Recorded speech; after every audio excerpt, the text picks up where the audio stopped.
ఇది అక్షర పుష్పాలు. ఈ టిఎల్ఎం దేనికోసం అనంటే పిల్లలతో మనము వివిధ రకాల పదాలని అంటే అక్షరాలను ఉపయోగించి పదాలను తయారు చేయడము పిల్లలతో మనము అభ్యసనం చేయించడానికి ఇది ఉపయోగపడుతుంది. చూడండి, ఇట్లా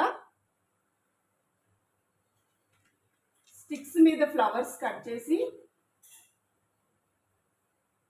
ఇలా అక్షరాలన్నీ కూడా దీని మీద రాసుకొని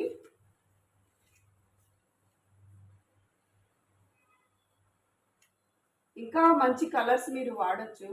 ఇలా తయారు చేసుకొని ఇక్కడ ఒక బాస్కెట్ లాగా తయారు చేసి దీంట్లో పెట్టడం జరిగింది. చూడండి, ఈ అక్షరాలని పిల్లలకి మనం ఇది ఇచ్చినప్పుడు ఇట్లా అక్షరాలు తీస్తారు, ఈ పూల కుండీలో పెడతారు. వా, లా, జా, రా,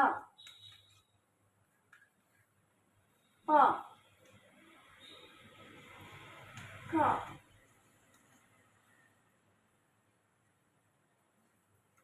డా. ఫస్ట్ ఇలా అక్షరాలన్నీ పిల్లలకి ఇందులో ఏమేమి ఉన్నాయో మనం చూపించిన తర్వాత వీటిని జత చేయడం ద్వారా పిల్లలు పదాలని తయారు చేస్తారు. చూడండి, టా, ఇక్కడ టా తీసేసి కా పెట్టాము, కళ. నెక్స్ట్ కా తీసేసి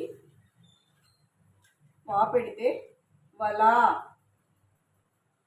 ఇలా పదాలని పిల్లల చేతే తయారు చేయించవచ్చు. ఇది చాలా